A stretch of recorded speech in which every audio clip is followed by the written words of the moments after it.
Buenos días, o en realidad, bueno, esta clase va a quedar grabada, así que cuando lo vean, buenos días, buenas tardes, buenas noches, como sea. Eh, Esta es la clase que vamos a grabar el día de hoy, que es el día que tuvieron la prueba y que por temas de tiempo y por responder consultas no alcanzamos a grabarla, o sea, a hacerla, así que le va a quedar grabada para que ustedes puedan acceder a ella posteriormente. En la clase de hoy día teníamos pendiente de hablar sobre este último procedimiento especial que está regulado en el Código Procesal Penal. No es el último que está regulado, ni el último de todos los que vimos, ¿cierto? Alcanzamos a ver el procedimiento simplificado, el procedimiento monitorio y el procedimiento de acción penal privada. Existen otros tipos de procedimientos que por su nivel de especialidad no los vamos a alcanzar a repasar en este curso, pero que lo pueden revisar de todas maneras en el código, está bien explicado en general. Y por supuesto, cualquier duda que tengan sobre esos otros tipos de procedimientos, no duden en hacerla llegar a alguno de los profesores de la cátedra.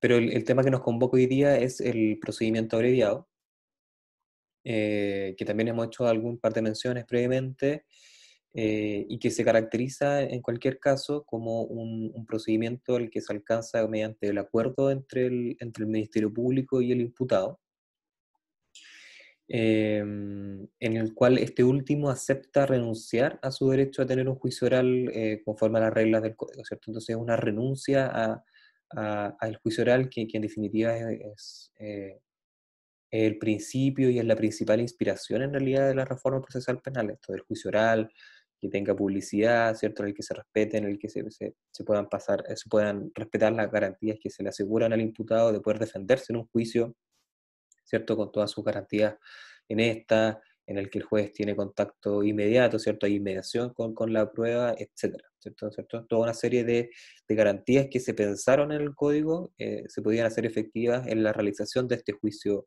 oral. Entonces, mediante el procedimiento abreviado, principalmente lo que se produce es un acuerdo, es una negociación en virtud de la cual el imputado renuncia a que se discuta la existencia del hecho punible y su responsabilidad en estos a través de un juicio oral, ¿cierto? Eso es lo esencial y por eso esta figura un poco viene a reconocer lo que existe en otros países, principalmente en Estados Unidos, conocido como el plea bargaining, que lo voy a escribir acá a ver si puedo.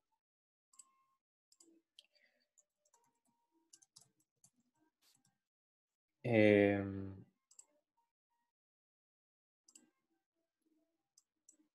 Esto, ¿cierto? Que es bien conocido en Estados Unidos y que incluso, no me acuerdo bien el dato, si el 95 o prácticamente el 99% de los casos, no creo que el 95% de los casos en Estados Unidos terminan por una salida negociada de este tipo. La mayoría de los casos no llega a un juicio oral, que en el caso norteamericano, ¿cierto? De a través de jurados, etcétera, eso que uno ve en las películas, eso no es lo más común es que al igual que como ocurre acá en Chile, se salga por algún tipo de salida distinta al juicio oral, en este caso el procedimiento abreviado, por ejemplo, o como vimos en las clases anteriores, el procedimiento más usado en Chile es el procedimiento simplificado.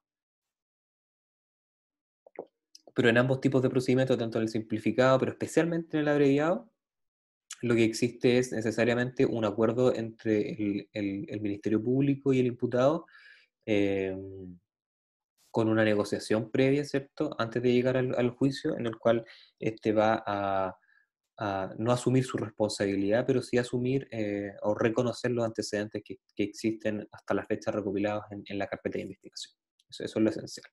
Entonces, dentro de las clasificaciones de procedimientos especiales, eh, esto lo encontramos en aquellos que están vinculados a la idea de simplificar el procedimiento, al igual que el procedimiento simplificado y monitoreo que vimos anteriormente, ¿cierto?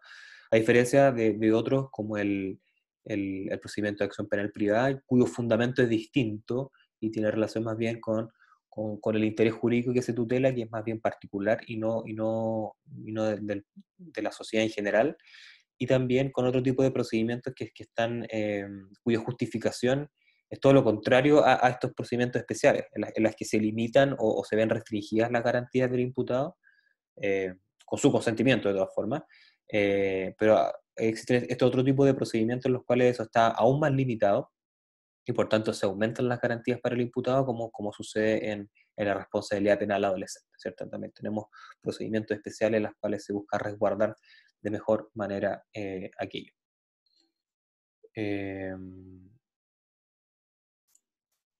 Voy a borrar ahí. Súper. ¿Cómo cerró esto?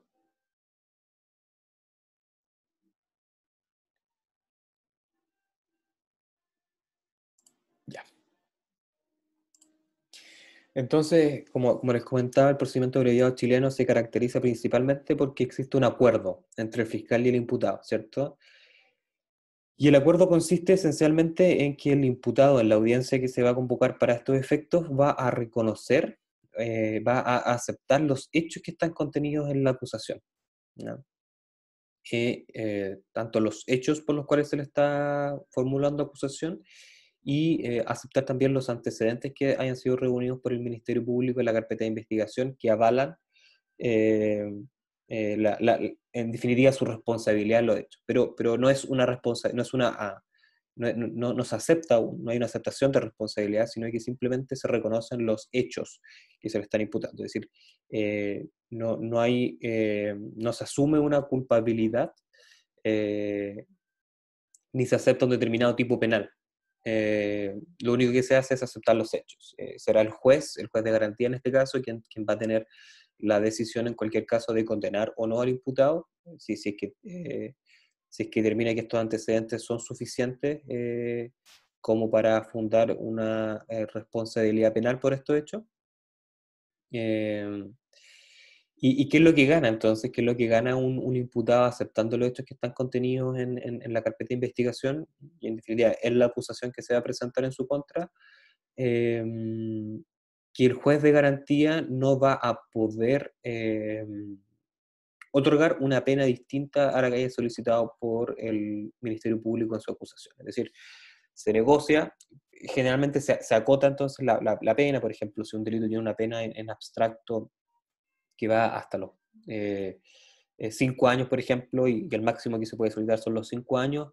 El propósito de esto, ¿cierto?, es que a través del juego de atenuantes, agravantes y otro tipo de consideraciones, el imputado pueda negociar con el fiscal, asumir su responsabilidad de alguna manera, pero con la ventaja de que esté en la acusación en vez de irse por el máximo legal que está establecido en el tipo penal, considere estas atenuantes para en definitiva solicitar una pena inferior, por ejemplo, de 3 años. Y en ese caso, entonces, lo que va a ocurrir es que el juez de garantía no va a poder eh, imponer una pena distinta, o no, puede ser distinta, pero no una pena superior a la que ha sido requerida por el fiscal en la acusación, ¿no? Y esa es la ventaja, ¿cierto?, que se obtiene a través de este tipo de procedimiento.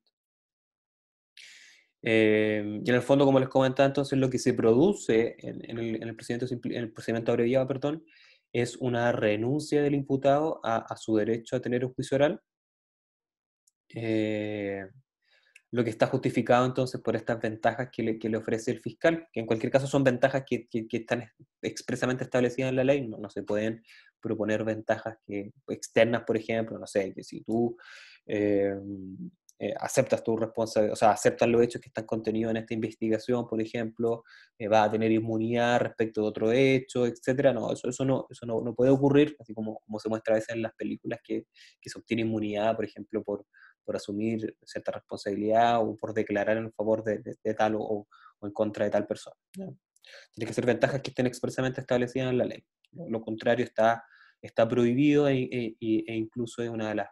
existen mecanismos en la ley procesal penal en virtud de la cual declaraciones, por ejemplo, obtenidas mediante promesas que por beneficios que no están establecidos en la ley pueden ser declarados eh,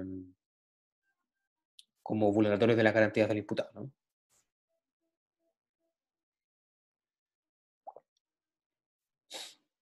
Entonces, esa es la lógica que está detrás del procedimiento legal, ¿cierto? Es una negociación y la negociación con qué propósito entonces por parte del fiscal, ¿cierto? Obtener justicia, eh, que se materialice en definitiva una sanción penal en contra de un imputado, facilitado obviamente por esta aceptación de los hechos y de los antecedentes de la carpeta de investigación de parte de este, y de parte del imputado principalmente a través de esta garantía. O sea, va a renunciar al juicio oral, pero con la seguridad de que la pena que le va a solicitar, que fue negociada previamente con el fiscal, no va a ser superior a esta. Incluso si se alegan algunas otras atenuantes que no fueron reconocidas por el fiscal, se va a poder obtener una pena incluso menor.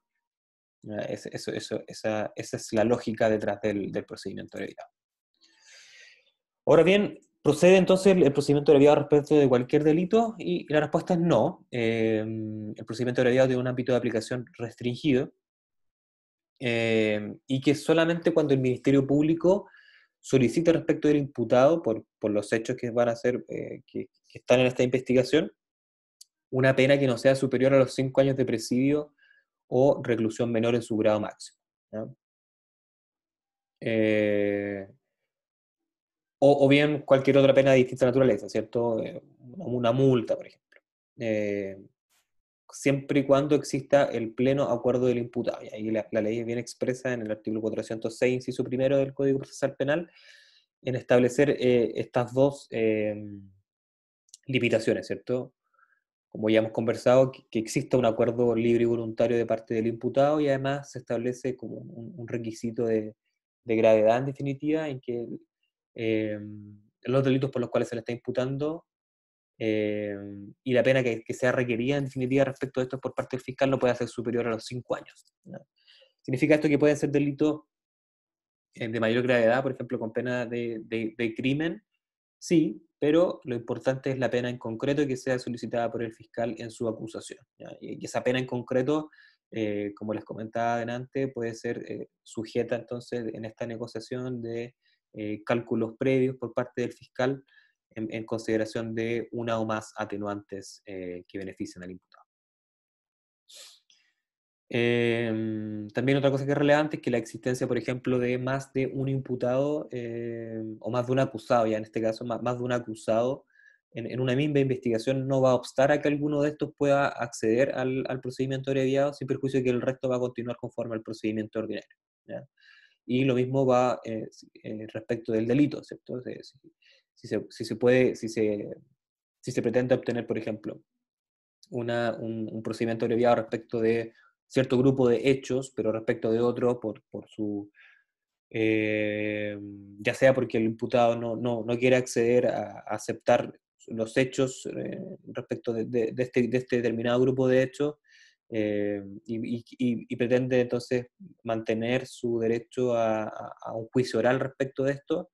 Entonces se va a poder de todas maneras acceder a un procedimiento abreviado, pero respecto a este grupo de hechos, y respecto al otro se va a proceder conforme al procedimiento ordinario y eventualmente al juicio oral. Y también una regla supletoria, ¿cierto? En el artículo 415, que establece que para todas las reglas que no están establecidas expresamente para la regulación y tramitación del procedimiento abreviado, entonces se van a ocupar las mismas reglas del procedimiento ordinario por crimen a simple delito, ¿cierto? Esencialmente las reglas del juicio oral. Y aquí es importante respecto al ámbito de aplicación, que se amplió la posibilidad respecto de cierto catálogo de delitos, en particular aquellos que son contra la propiedad, ¿cierto? Los que están en los párrafos 1 a 4 bis del título noveno del Código Penal, eh, en virtud del cual, y ahí, bueno, precisamente se complementan los principales tipos penales en contra de la propiedad, robo, hurto, etcétera. Y se establece esta regla en que el fiscal va a poder aplicar el procedimiento aun cuando la pena sea superior a 5 años, ¿cierto? Entonces va a ser hasta los 10 años de presidio mayor en su grado mínimo. ¿Qué es lo que pretende esta norma? Básicamente un poco que estos casos en los cuales existen demasiadas evidencias, en definitiva,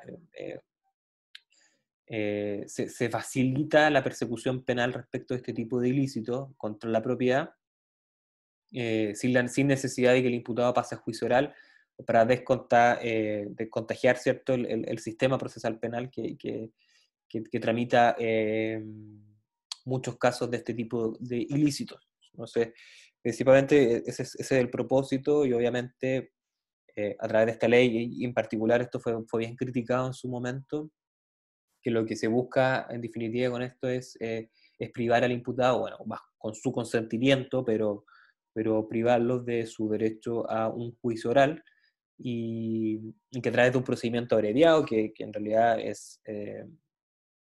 no hay mayor discusión jurídica ni mayor acreditación de los hechos, porque generalmente va a bastar con esta eh, aceptación de los hechos por parte del imputado para declarar su culpabilidad. En definitiva se merma, ¿cierto? Se merma sus garantías fundamentales en el proceso penal. ¿Ya? Pero esto fue discutido, pero en definitiva respecto de este catálogo de delitos, y además obviamente aquí hay consideraciones político-criminales detrás, respecto a este catálogo de delitos, no son solamente los 5 años de la pena en concreto que solicita el fiscal, sino que se amplía a 10 años, de manera de poder hacerla más efectiva y operativa en este tipo de delitos que, como bien saben ustedes, tienen asociadas penas muy altas. La pregunta obviamente es por qué respecto a este catálogo de delitos y no todo otro delito. Y ahí obviamente las consideraciones son de política criminal y ahí no hay mucho más que hacer. Eh, y además se estableció una regla, ¿cierto? Un poco para beneficiar también en este tipo de delitos, que es que,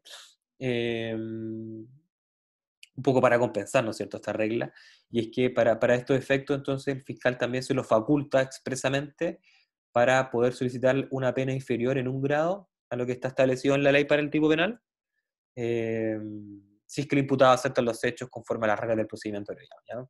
Así que esta regla expresa que en la práctica siempre se hace, pero existe esta regla, o sea, se hace pero a través de un atenuante común de responsabilidad, ¿ya? Aquí lo que se hace es establecer una regla procesal que en definitiva lo que permite es que el fiscal solicite en su acusación eh, o lo faculta a solicitar en su acusación una pena inferior en un grado a la establecida en el tipo penal. Eh, ¿Desde cuándo se puede entonces solicitar el procedimiento abreviado de parte del fiscal? Eh, y la respuesta es que una vez que ya ha sido formalizada la investigación, desde entonces se va a poder solicitar por parte del fiscal que se tramite entonces el procedimiento conforme a las reglas del abreviado, en cualquier etapa del procedimiento, no importa si, siempre y cuando no sea hasta la audiencia de preparación del juicio oral. En la audiencia de preparación del juicio oral es el último momento en el cual el fiscal va a poder considerar la opción de proceder conforme a esta regla. Eh, y lo común, y aquí hay una regla en ese sentido, pero lo común es que, o cómo está diseñado esto originalmente era que, bueno, el, el fiscal presentaba una acusación escrita y en la acusación escrita solicitaba proceder conforme a la regla del procedimiento abreviado, ¿no? Esa es la lógica que está pensada originalmente para proceder conforme al procedimiento abreviado, ¿ya?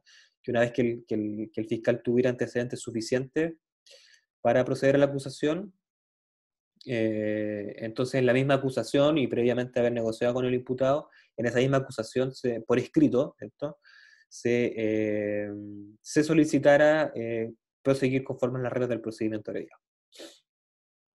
Sin embargo, también existe la opción de que si es que aún no se ha deducido acusación por parte del fiscal, eh, el fiscal derechamente solicite que se cite a una audiencia para discutir el procedimiento abreviado, sin haber deducido previamente acusación.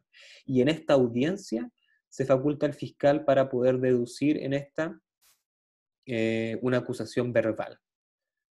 La acusación verbal es exactamente lo mismo que una acusación escrita, eh, solamente que no cumple con la formalidad entonces de ser escrita y se tiene que leer de manera íntegra en la audiencia, ¿ya?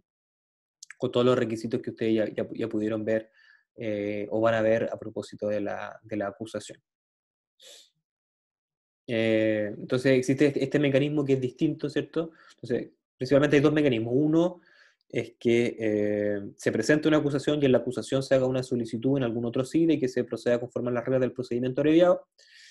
Y la otra opción es que el fiscal directamente solicite al tribunal que se cite a una audiencia a la que deben concurrir a la que se cita a todos los intervinientes para que concurran, en la que se va a discutir entonces el procedimiento abreviado, y en la que entonces previamente el fiscal va a tener que realizar una acusación verbal.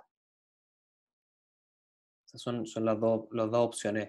Pero siempre teniendo presente entonces que se va a poder hacer esto una vez formalizada la investigación. Por ejemplo, en la misma audiencia de formalización, después de la formalización, el fiscal podría, por ejemplo, realizar una acusación verbal para proceder conforme al procedimiento abreviado. Y lo va a poder hacer hasta la audiencia de preparación del juicio oral. Por ejemplo, en la audiencia de preparación del juicio oral, también el fiscal va a tener la oportunidad de, por ejemplo, modificar su acusación y presentar una acusación verbal de manera de ajustar el procedimiento a uno abreviado. Yo les tengo un video en el que me voy a silenciar, en el que si queda bien claro cómo funcionan estas reglas del procedimiento abreviado. A ver. Vamos a ponerle play.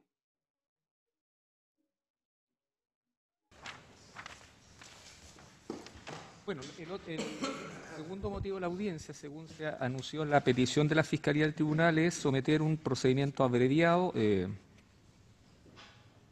está, entiendo, acordado por la Fiscalía y los imputados y su defensa de don Pablo Wagner, Carlos Delano y Carlos Lavín. De modo que vamos a pedir también a los imputados indicados que presten mucha atención en cuanto a la formulación de cargos que va a hacer la Fiscalía. Posteriormente también vamos a dar obviamente la palabra a los querellantes y a la defensa. Tengo que preguntar también a los mismos imputados, por eso me interesa que estén pendientes y atentos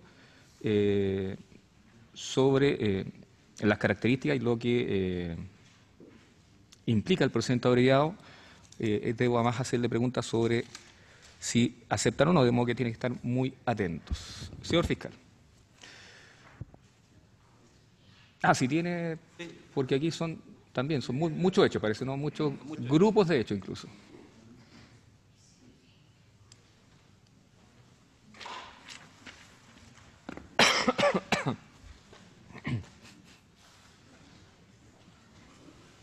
Gracias.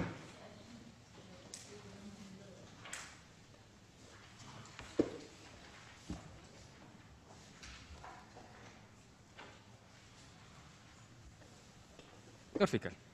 Muchas gracias, señoría, por este acto de conformidad a lo establecido en los artículos 406 y siguientes del Código Procesal Penal.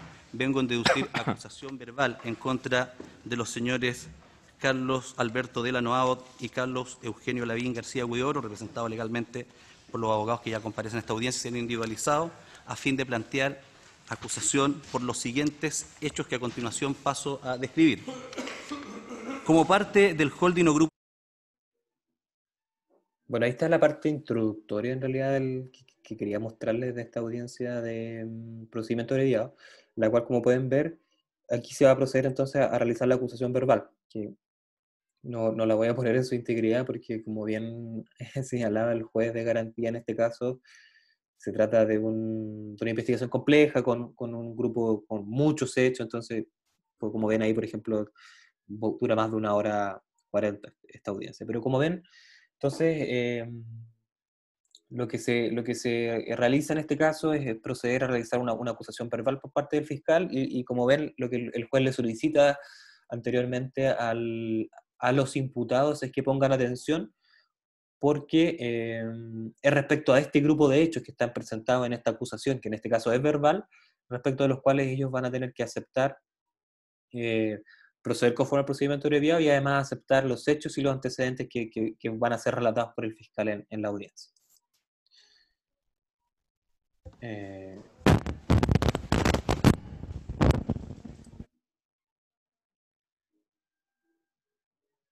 Y aquí otra fase ya en la que el fiscal, como les comentaba, entonces reconoce Esos son, atenuante. señoría, los antecedentes que oran en nuestro poder para los efectos de plantear esta acusación y que están en conocimiento en todo caso de la defensa junto a todos los antecedentes de la carpeta de investigación.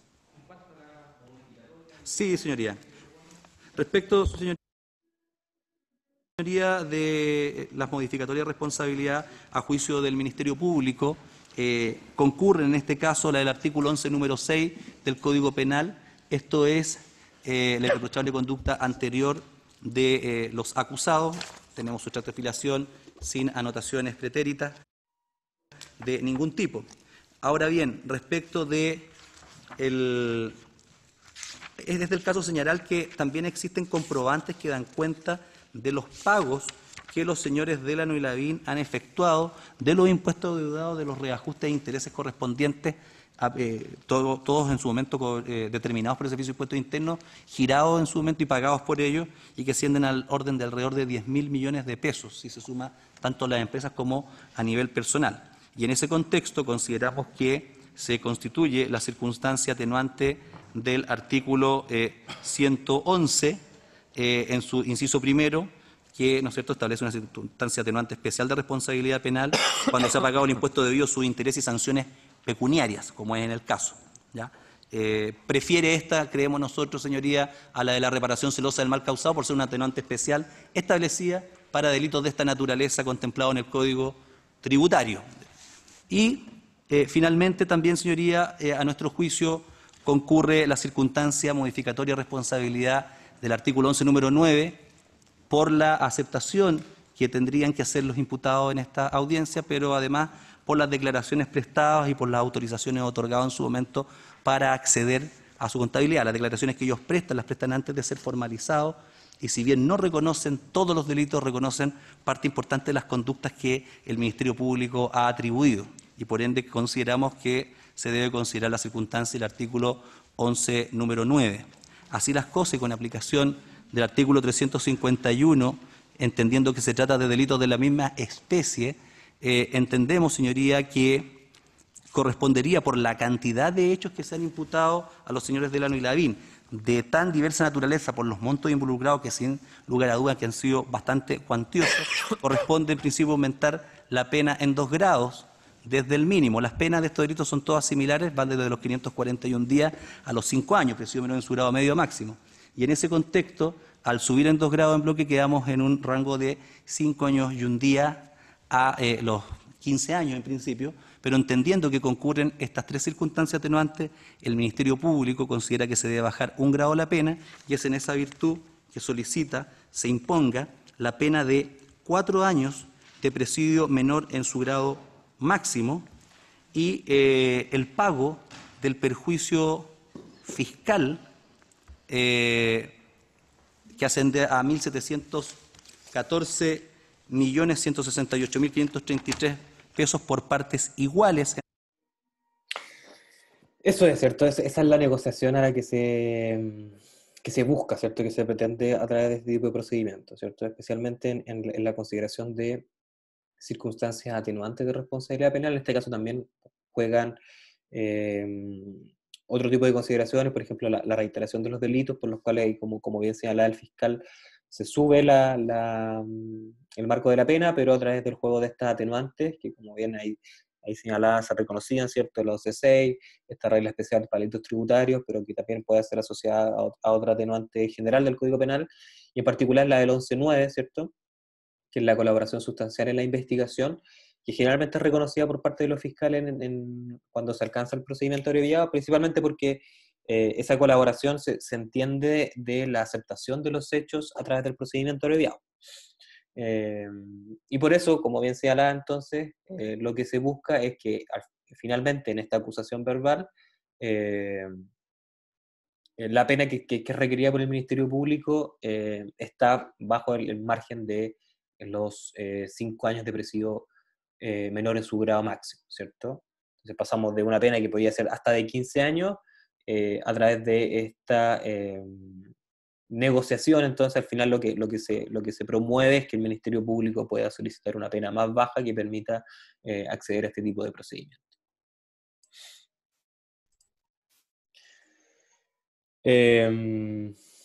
Entonces, como les comentaba aquí, y lo que pasó incluso en este caso en particular, es que se permite que para efectos de facilitar la negociación entre el fiscal y el imputado, es que el fiscal pueda modificar su acusación. Por ejemplo, si ya presentó una acusación, que es lo que ocurrió en este caso, en el caso Penta, presentó una acusación contra los imputados pidiendo una pena de 15 años, se permite que en esta audiencia, para discutir el procedimiento abreviado, en la acusación verbal, el fiscal pueda modificar entonces la pena solicitada, que es lo que ocurre en este caso. ¿Y qué es lo que hace el juez? ¿Qué es lo que se va a limitar a hacer en este primer momento cuando revisa la solicitud de procedimiento abreviado? En primer lugar, es verificar que el imputado haya prestado el consentimiento en manera libre, voluntaria e informada, ¿cierto? Y esto es lo fundamental, porque como bien sabemos, esto implica una renuncia a su derecho a un juicio oral, por tanto debe estar lo suficientemente seguro de que esta manifestación de voluntad que renuncia a un derecho que es esencial en el marco de la reforma procesal penal, sea lo suficientemente libre, voluntaria e informada, ¿ya? Es fundamental, ¿cierto? Entonces el imputado, se asegura el juez de garantía de que el imputado conozca que tiene la posibilidad de ir a juicio oral y que está renunciando a ello, que entienda los términos del acuerdo en los que llegó con el fiscal y las consecuencias que tiene, y además que no haya sido objeto de ningún tipo de coacción ni presión por parte del Ministerio Público. Aquí tengo un ejemplo en esta misma audiencia cómo ocurre. A ver. Bueno, considerando lo que debe resolver el tribunal en cuanto a la procedencia del, valga redundancia, procedimiento abreviado en relación a los señores Carlos Delano Abbott y Carlos Lavín García Huidobro, bueno, en esta etapa de la audiencia debo consultar a los imputados ya señalados en relación a, bueno, primero me interesa saber si están en conocimiento, ustedes escucharon el día de ayer, cuáles fueron los cargos, los hechos por los cuales la Fiscalía formuló acusación. También hubo una adhesión por parte del Servicio de Impuesto Interno, hubo una exposición de su hecho, una exposición bastante extensa, si bien solamente en relación a aspectos resumidos de los antecedentes que, según la Fiscalía, fundan esta imputación. La ley requiere que ustedes consientan en este procedimiento, porque si ustedes aceptan este procedimiento, en el hecho van a estar renunciando al derecho a un juicio oral, que es una garantía que la ley otorga a todo imputado en un proceso penal. De tal manera, les voy a preguntar, primero, si aceptan los hechos de la acusación que expuso la Fiscalía el día de ayer y respecto a los cuales también se dio la parte querellante, y asimismo si aceptan los antecedentes que puso el fiscal el día de ayer y conforme a los cuales, según la tesis de la Fiscalía y querellante, fundan esa formulación de cargo. Don Carlos Delano Abbott. ¿Quién es don Carlos? ¿Usted acepta los hechos de la acusación que expuso la Fiscalía el día de ayer? Sí, ¿Sí? acepto. ¿Los antecedentes del registro que expuso también resumidamente el Ministerio Público el día de ayer? Sí, acepto. Bien. ¿Alguien lo presionó de manera indebida para aceptar en este procedimiento? No, ¿No? Don Carlos Lavín García, lo mismo. ¿Acepta los hechos de la acusación que expuso el fiscal el día de ayer? Sí, señoría. ¿Los antecedentes de investigación que expuso también resumidamente? Sí, señoría. ¿Sí? ¿Y alguien lo presionó de manera indebida para que aceptara en este procedimiento? No, señoría. Bueno, habiéndose verificado por el tribunal que se cumplen exigencias legales para tramitar la causa de acuerdo a las normas del procedimiento abreviado en relación a los acusados Carlos Delano y Carlos Lavín García Huidobro, verificándose que la pena requerida se ajusta al marco legal, que se verificó también la voluntad de los imputados, se ordena tramitar la causa de acuerdo a las normas del procedimiento abreviado. Antes de darle la palabra a la defensa, bueno, entiendo que ayer, el día de ayer, el fiscal expuso resumidamente, ¿no es cierto?, los antecedentes del registro y conforme, y también me parece que se explayó de alguna manera en cuanto a lo que el contenido de algunas o de las declaraciones en términos generales de las declaraciones sobre la base de justificar los casos. Entonces, en un primer momento, el filtro, o lo que debe garantizar el juez de garantía en esta audiencia en la que se solicita proceder conforme al procedimiento abreviado, es asegurarse, bueno, aquí lo relata de manera muy clara el juez de garantía, consultar con los imputados si es que estos reconocen los hechos que fueron relatados en la acusación por parte del Ministerio Público y los antecedentes que contiene esta acusación, ¿cierto? Con antecedentes se refiere a los medios de prueba, pero que en este caso no son considerados como tales, sino que son simplemente como antecedentes de la carpeta de investigación, ¿no? Pero que en definitiva van a permitir, de todas maneras, fundar su responsabilidad. Y además, como vieron bien, ahí me llama la atención ahora, no había visto el video con tanta precisión, pero cuando le preguntan a los imputados si es que fueron objetos de alguna presión indebida por parte del Ministerio Público para poder acceder, para reconocer para reconocer estos hechos, ¿cierto? Tiene que garantizar esto el juez de garantía. Y ahí ambos reconocen, ¿cierto? Ambos señalan que no fueron objeto de ningún tipo de presión y eso es lo que corresponde. Pero me llamó la atención, sí, que cuando dijeron eso, los fiscales estaban riéndose. No creo en todo caso que haya habido nada raro. Entonces, ¿qué es lo que ocurre? El juez de garantía, confirmando la concurrencia de estos supuestos del procedimiento abreviado y verificando, como bien vimos recién, que hayan sido prestados, que esta voluntad del imputado haya sido prestada con conocimiento de sus derechos, de manera libre y voluntaria, va a aceptar, como vimos recién, conforme al artículo 410, proceder conforme a este procedimiento. ¿Ya? Puede ocurrir que el juez de garantía estime que no procede, ya sea porque estima que, o sea, ya sea, por ejemplo, porque el imputado dice que en realidad no reconoce los hechos y ahí desconoce entonces la negociación previa con el Ministerio Público, o porque por las especiales circunstancias del caso entonces se puede entender, por ejemplo, que el imputado no prestó su consentimiento de manera libre, y lo más común en todo caso es la tercera opción, que es que eh, no se verifiquen los presupuestos materiales para poder proceder con el procedimiento abreviado, que es que la pena requerida no sea superior a los 5 años.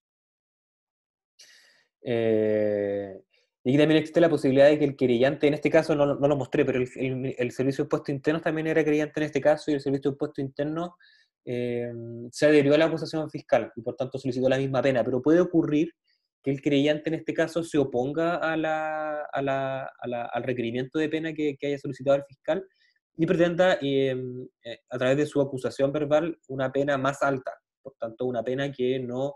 Eh, que sería superior a la establecida para proceder conforme a la regla del procedimiento abreviado. Y en este caso, en este último caso, que me parece que puede ser lo más común, eh, el juez de garantía, en vez de proceder conforme a la regla del procedimiento abreviado, como hizo acá, entendiendo que puede existir discusión respecto de la calificación del delito, por ejemplo, o de la imposición de la pena, que puede ser más alta de la que está establecida en la ley, en vez de acceder a proceder conforme a la regla del procedimiento abreviado, lo que va a hacer es dictar el auto de apertura del juicio oral. Con la prevención, obviamente, y esto es una regla importante, aunque está más que claro, ¿no es cierto? Porque no es un antecedente de prueba que haya sido incorporada en la acusación, pero de todas maneras lo hace explícito el legislador al establecer de que no se va a poder incorporar de ninguna manera como antecedente para el juicio oral el hecho de que los imputados hayan reconocido los hechos previamente en esta audiencia de procedimiento abreviado, ¿ya?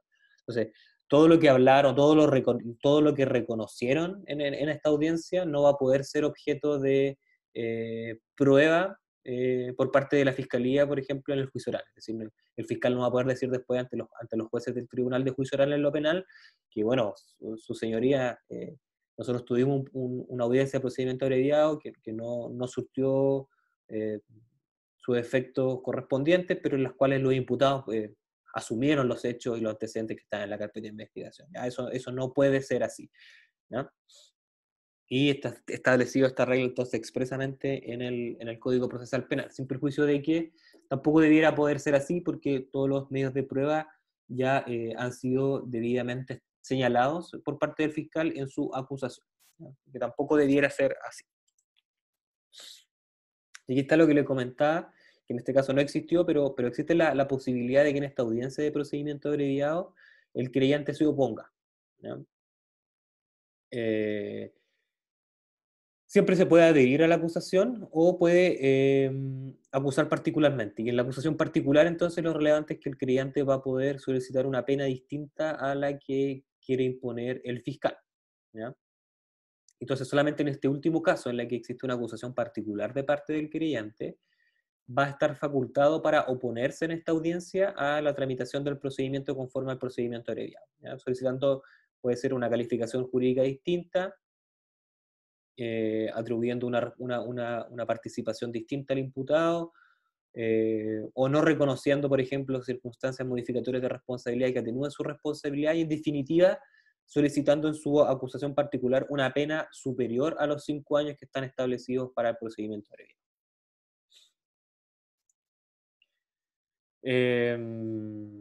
Entonces, cuando hay oposición del creyente, lo que ocurre es que el juez tiene que examinar los antecedentes entonces y entonces determinar si es que se encuentra justificada la solicitud de parte del Ministerio Público para proceder conforme a este procedimiento o no. Y se estima que en realidad el creyente tiene buenos fundamentos para poder llevar a juicio oral este caso y que en definitiva la pena aplicada en contra de los imputados sea superior a la establecida en el marco legal establecido para el procedimiento abreviado, entonces va a poder, como señalamos delante, rechazar proceder conforme al procedimiento abreviado y en cambio dictar un auto de apertura del juicio oral para que los antecedentes pasen, para que la acusación en definitiva pase a juicio oral, ¿ya? ¿Qué ocurre después entonces? Bueno, se acepta el procedimiento por parte del juez de garantía.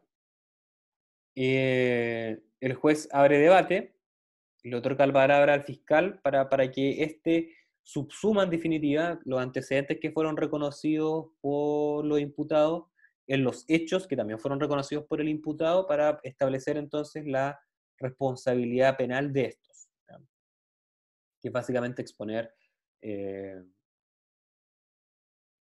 cómo los antecedentes que han sido recabados en la carpeta de investigación permiten entonces acreditar tanto la existencia del hecho punible como la participación de los imputados, ¿cierto? Y después, bueno, se da la palabra al otro imputado, o sea, a los otros intervinientes para que hagan sus alegaciones correspondientes y obviamente a la defensa y al imputado quien va a tener siempre la palabra final, al igual que como ocurre en el juicio oral. Y aquí, en general, no va a haber mucho debate de fondo respecto a la calificación jurídica ni nada por el estilo, porque ya está generalmente negociado. Lo que sí puede haber, como les comentaba delante, es discusión a propósito de el reconocimiento de otras medidas, perdón, de otras circunstancias modificatorias de responsabilidad, particularmente de parte de la defensa, ¿cierto? Que, bueno, se le van a reconocer circunstancias atenuantes, pero siempre va a quedar abierta la cancha a que se discuta la existencia de otro tipo de circunstancias atenuantes de su responsabilidad. Y además también el debate también va a poder ser a propósito del cumplimiento de la pena, que generalmente se da después de dictada la sentencia, ¿ya? Entonces ahí también la defensa va a tener interés que respecto a esta discusión del cumplimiento de la pena, obviamente, se obtenga algún tipo de salida de pena sustitutiva, ¿cierto? Entonces, una vez concluido este debate, el juez entonces va a dictar sentencia, que va a poder ser absolutoria o condenatoria. Obviamente la mayor cantidad de los casos va a ser condenatoria, en la cual él también está obligado a realizar una fundamentación clara, lógica y completa respecto de los hechos que se dieron por acreditados con los antecedentes de la investigación que fueron presentados en la acusación, y así como las razones legales que sirven para calificar jurídicamente dichos hechos y las circunstancias atenuantes o que agravan la responsabilidad de los imputados, ¿no? Entonces, de todas maneras, el juez de garantía, a pesar de que los hechos están reconocidos, los antecedentes están reconocidos, debe de todas maneras fundar su sentencia en base a los antecedentes que fueron incorporados en esta, ¿no? Siempre hay un trabajo entonces de subsunción de los antecedentes en los hechos de manera de que se pueda entender de manera clara y lógica cómo se da por acreditada la responsabilidad penal de los imputados, ¿no? Porque como les comentaba, entonces aquí lo que hay no es aquí no se asume la culpabilidad, sino que simplemente los hechos. Y este trabajo posterior de subsumir los antecedentes de los hechos para poder acreditar la responsabilidad es trabajo de la Fiscalía y posteriormente de la sentencia hacerse cargo de esto para condenar a un imputado, ¿ya? Sin perjuicio de que, como les digo, lo más probable es que, de todas maneras, esto termine en condena. Y aquí tengo un breve video de la discusión, en particular de atenuantes. Gracias, señoría. Habiendo mis representados aceptado los hechos de la acusación y los antecedentes de la investigación que la fundan en el marco de un procedimiento abreviado, esta parte no va a controvertir los términos de la exposición hechas por el Ministerio Público y la parte querellante.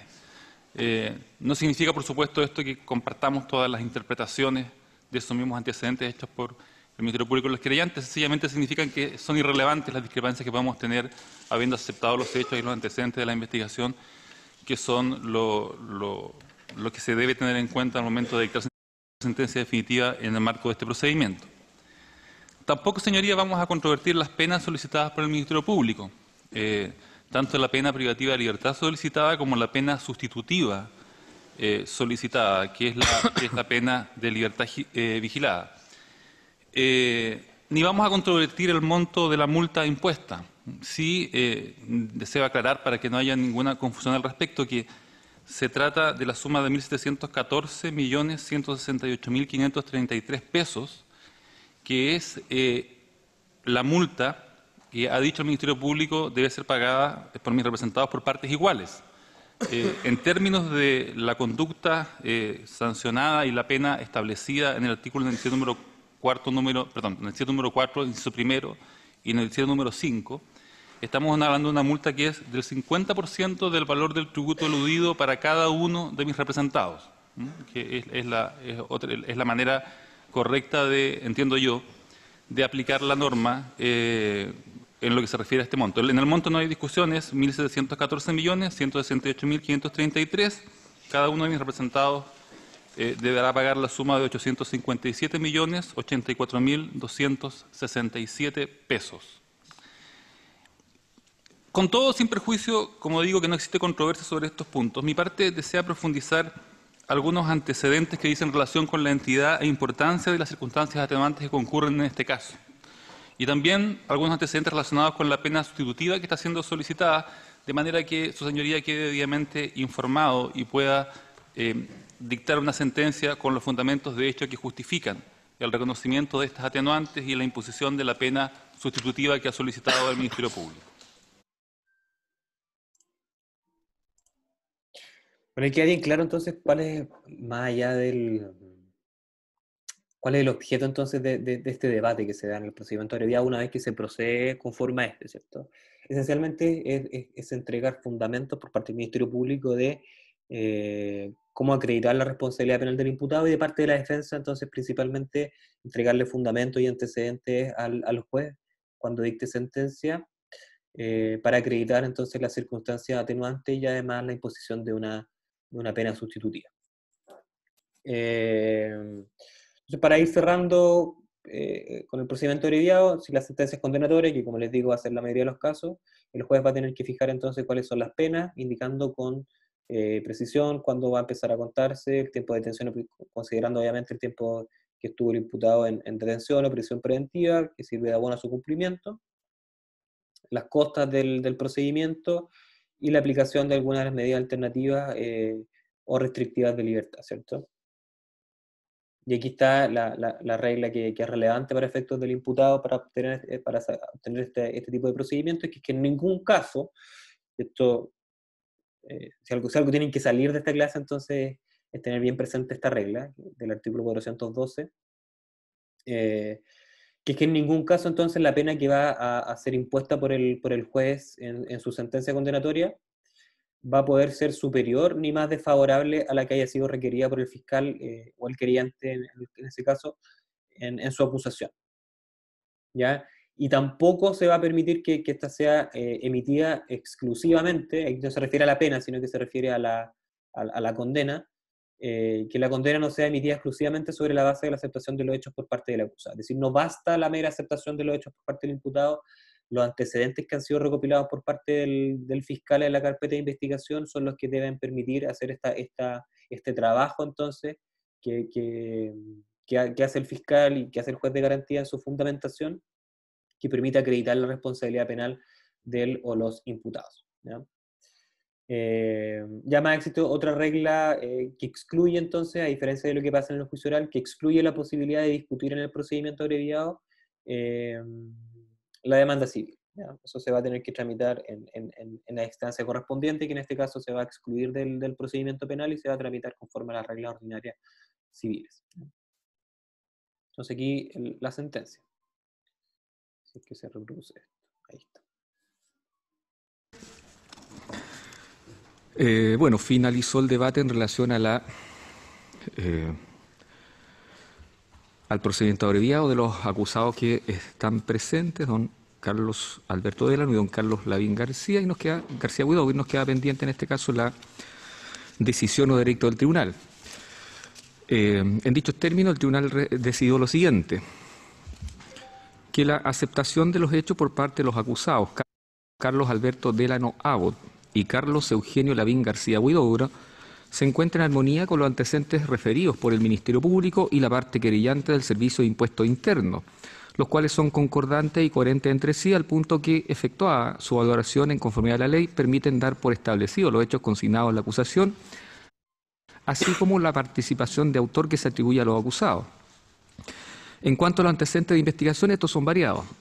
Las querellas presentadas por el Servicio de Impuestos Internos, informes del Departamento de Delitos Tributarios del Servicio de Impuestos Internos, diversos antecedentes contables, planillas contables, declaraciones juradas, listado de operaciones, balances tributarios, libros de activos, libros mayores, declaraciones de impuestos, boletas de honorario y facturas consignadas en la acusación, diversos correos electrónicos que dan cuenta de la solicitud de boletas de honorarios a terceros como respaldo para la donación o entrega de sumas de dinero, comprobantes de depósito, oficio del Banco Chile que adjuntan cartolas de cuenta corriente, oficio del Banco BCI que adjuntan comprobante de transferencia, detalle de transferencia y cartolas bancarias, oficio del Banco Estado que adjuntan informe de movimiento de cuentas corrientes, cartolas bancarias, registro de estados de cuentas de ahorro, oficio del Banco Itaú que adjunta información de productos de distintas personas, diversas copias de contratos forward, planillas con listado de contratos forward, copias de cheques, liquidaciones de remuneraciones de los ejecutivos de las empresas PEN, con contratos forward con el solo objeto y 97 número 5, ambos del Código Tributario, exigidas por las leyes tributarias para la determinación o liquidación de los impuestos. Que los hechos de la acusación que se han dado por probados de la manera indicada se consideran constitutivos de los delitos tributarios previstos y sancionados en el artículo 97 número 4, inciso primero, y 97 número 5, ambos del Código Tributario, en grado de ejecución consumados y en carácter de reiterados en relación a los acusados Carlos Alberto Delano Abbott y Carlos Eugenio Lavín García Huidobro, y en dichos hechos correspondió a estos acusados participación en calidad de autores. Conforme a lo anterior, se declara que se condena a los acusados Carlos Alberto Delano Abbott y Carlos Eugenio Lavín García Huidobro como autores de los delitos tributarios referidos anteriormente y se fija audiencia de lectura de sentencia para el día 9 de julio del presente año a las 14 horas en la sala 402 del octavo juzgado de garantía de Santiago.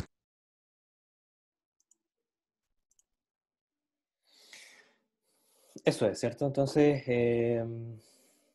la audiencia de procedimiento abreviado va a terminar entonces con la decisión de parte del juez de garantía sobre su decisión de condena o absolución, ¿cierto? Y como bien pudieron observar ahí, bueno, había muchos antecedentes, pero lo importante entonces es que la decisión de condena o absolución, y en definitiva posteriormente después la pena que sea impuesta en la sentencia, no sea adoptada solamente con la aceptación de los hechos y los antecedentes de parte del imputado, sino que tiene que ser valorada entonces estos antecedentes para poder permitir fundar la responsabilidad penal de los imputados, ¿ya? Y eso también es relevante, ¿cierto?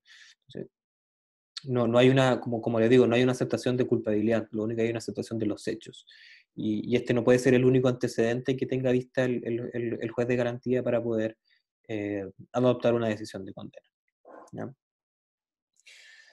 Ahora bien, ya tenemos entonces nuestra resolución, ya tenemos una condena,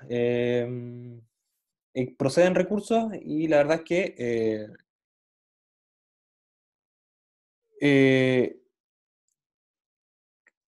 A diferencia de lo que ocurre con el juicio oral, aquí no existen tantas dificultades o las dificultades que se pensaron en la estructuración del nuevo procedimiento penal para generar una doble instancia, ¿cierto? Como ocurría en el juicio oral, porque no hay una inmediación con la prueba, en realidad es una simple lectura de antecedentes, al igual que como ocurría en el procedimiento antiguo. Entonces, los argumentos en contra de generar una doble instancia desaparecen.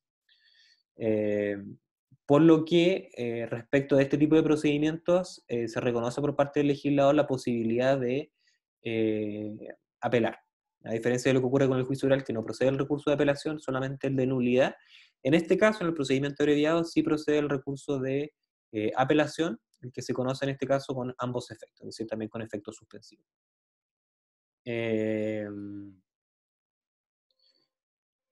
Entonces, en definitiva, lo que va a revisar son principalmente dos cosas en el procedimiento abreviado. Entonces, la Corte de Apelaciones respectiva va a revisar en primer lugar que existan eh, los, los supuestos de concurrencia para proceder conforme al procedimiento abreviado. Esto es que la pena requerida por el fiscal no haya sido superior a los 5 años o a los 10 años en el caso de los delitos contra la propiedad, que se haya prestado el consentimiento libre y voluntario y no coaccionado de parte de los imputados, y que haya sido aceptada entonces los hechos y los antecedentes de la investigación por parte de los imputados. Y además entonces va a poder revisar también que la fundamentación de la sentencia también sea ajustada a derecho, que la decisión de condena o absolución haya sido adoptada correctamente, revisando los antecedentes que fueron incorporados en la acusación por parte del fiscal. Lo importante que tienen que tener claro entonces es que respecto del procedimiento abreviado, a diferencia de lo que ocurre en el procedimiento simplificado y en el procedimiento oral, o sea, en el procedimiento ordinario, en los cuales solamente procede el recurso de nulidad en contra de las sentencias condenatorias o absolutorias, sentencias definitivas, en el caso del procedimiento abreviado, porque desaparece entonces esta idea de la inmediación con la prueba, porque aquí no hay inmediación con la prueba, es simplemente una lectura de antecedentes. Como desaparece esta inmediación con la prueba, entonces no existe ningún obstáculo para que exista una doble instancia. De manera tal de que se va a poder, no existe en realidad un obstáculo para que el legislador haya entonces considerado la posibilidad de que dicha resolución sea susceptible del recurso de apelación. Y eso es, bueno, ahora es difícil, no podemos dar espacio a preguntas, pero de todas maneras esta clase va a quedar subida de manera tal de que cualquier consulta ustedes la pueden hacer llegar por correo o a través del canal de comunicación de su plataforma en línea, ¿ya? Muchas gracias por su atención.